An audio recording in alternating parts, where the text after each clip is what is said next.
সবুজে ঘেরা ছোট্ট গ্রাম শ্যামলপুর। গ্রামের শেষ প্রান্তে ছিল এক বিশাল কাঁঠাল গাছ। সেই গাছের ডালে বাস করত একটি টুনি পাখি। তার বাসাটি ছিল খুব যত্ন করে বানানো, খড়, শুকনো পাতা আর নরম তুলো দিয়ে। টুনি পাখিটি ছিল খুব পরিশ্রমী আর সাহসী। একদিন সে তার বাসায় একটি ছোট্ট ডিম পাড়ল। ডিমটি ছিল সাদা, তার গায়ে হালকা বাদামি ছোপ। ডিমটি পাড়ার পর থেকেই টুনি পাখি খুব সতর্ক হয়ে গেল।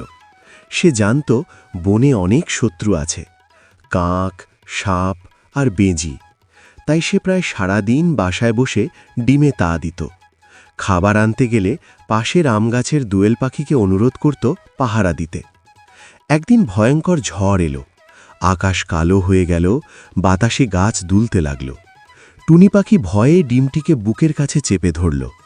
ঝড়ে অনেক ডাল ভেঙে পড়ল, কিন্তু কাঁঠাল গাছটি শক্ত ছিল। ঝড় থেমে গেলে টুনি পাখি দেখল তার বাসা অল্প নড়লেও ডিমটি নিরাপদ আছে। সে আনন্দে চিঁ চিঁ করে উঠল। কয়েকদিন পর ডিমের গায়ে ফাটল ধরল। টুনি পাখির বুক ধকধক করতে লাগল।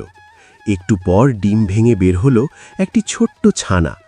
ছানাটির চোখ তখনও পুরো খোলেনি, কিন্তু তার মুখে জীবন ভরা কিচিরমিচির। টুনি পাখির চোখে আনন্দের জল এসে গেল।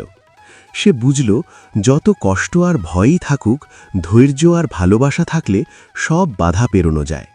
কাঁঠাল গাছের ডালে নতুন প্রাণের আগমনে বনটা যেন আরও সুন্দর হয়ে উঠল।